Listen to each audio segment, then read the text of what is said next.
Fionnuala, and my sons Fiacre and Emmett, and my 5 grandchildren.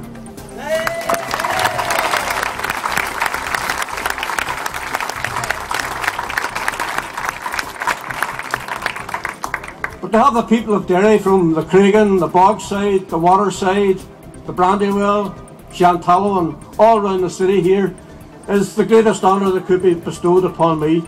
And looking at the crowd, I can see also people from my own constituency of Mid-Ulster, the proud Irish Republican Democratic people of South Derry and East Tyrone. They too are very, very welcome.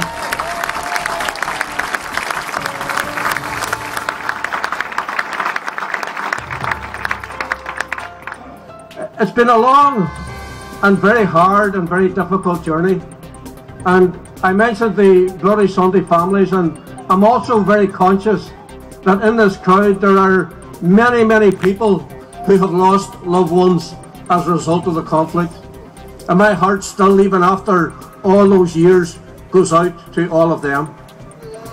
Also very conscious that many British soldiers lost their lives in this city. Members of the RUC, members of the UDR, innocent civilians lost their lives. My heart goes out to all of their relatives. When we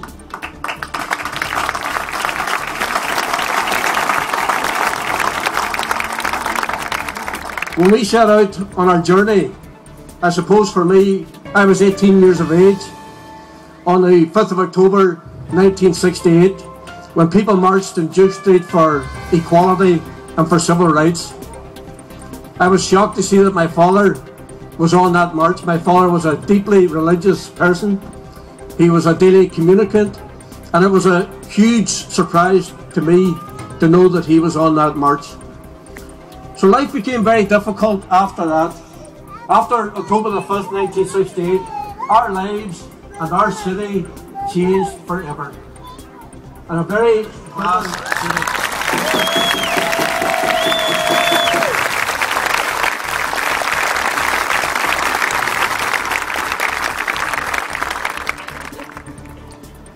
a lot of people say that war isn't easy, and they're absolutely right.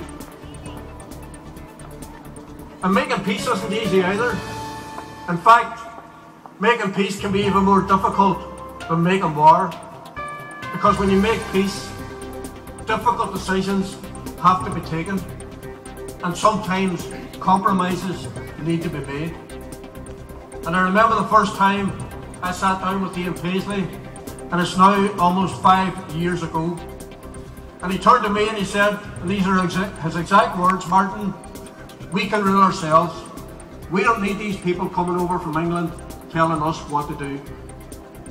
And for me that was common ground. I value my relationship with Peter Robinson, and I value my relationship with all those unionists who recognised that we could not go on living the way we were, that we had to make our peace with each other and move forward to build a better future for all of our people. So I've now set out on another challenge and another journey, and I thought very hard about the decision to stand for the presidency of our country. I had to take 2 factors into consideration. First and foremost with my wife Bernie and my family, and secondly, take into consideration with my departure from the institutions in any way leave them shaky or destabilising them.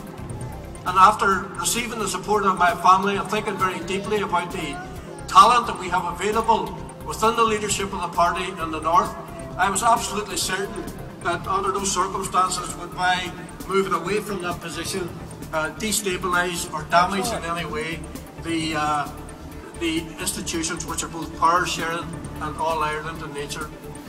So here I am now embarked on a journey over the course of the next 4 years. What am I offering the people of Ireland? I am offering them leadership. I am offering them courageous leadership, because when I took a decision, I thought about the events of the last number of years, the economic crisis that exists throughout the island of Ireland, but particularly in the south. I thought about the selfishness and the greed of the speculators, of the bankers, and the mishandling of that situation by the politicians. And I said to myself, it's time for somebody to become a beacon of hope for the future. And that's why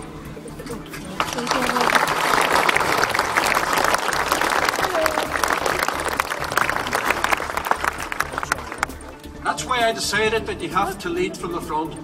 And that's why I proposed that the presidential salary, if I am honoured by the people of Ireland to be their president, will not go to me. Just as my ministerial salary as Deputy First Minister went straight to Sinn Féin, this is a decision that will see the money of the presidential salary not go to any political party, but go straight to the people of Ireland. And what I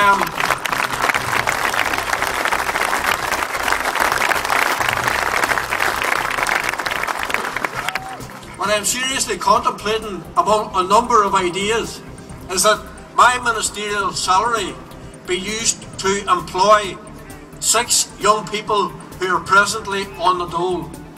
And I'm very determined that that's the way the salary should be spent. That is not done for publicity reasons. That is done as an example to others.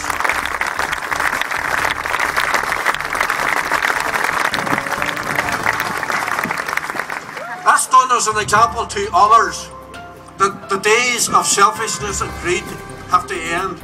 The days of the huge wage packets, the huge bonuses and the huge pensions should come to an end. I spent last night canvassing in the north inner city area of Dublin, an area called Sheriff Street. The lives of the marginalised and disadvantaged. The difference is day and night between their lives and the lives of the fat cats and the big bankers who effectively drove the economy into the ground.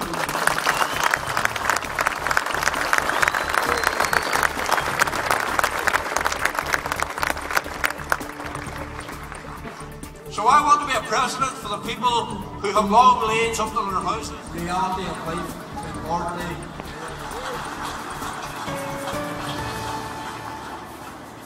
And countless foreign direct investment for the benefit of all of Ireland's 32 counties. The third thing I want to do is continue to work to those who have been victims of the conflict. Pledged their support for me going forward for the presidency of my country. That has been what happens. I will go forward. I will do my best. I know that there are people.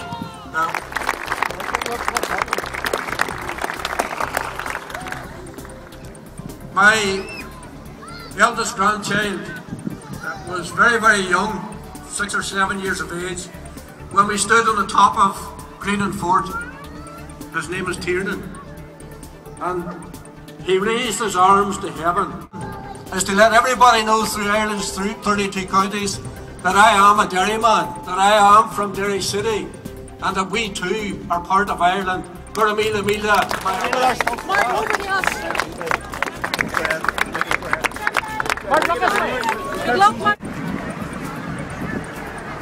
Cracker man.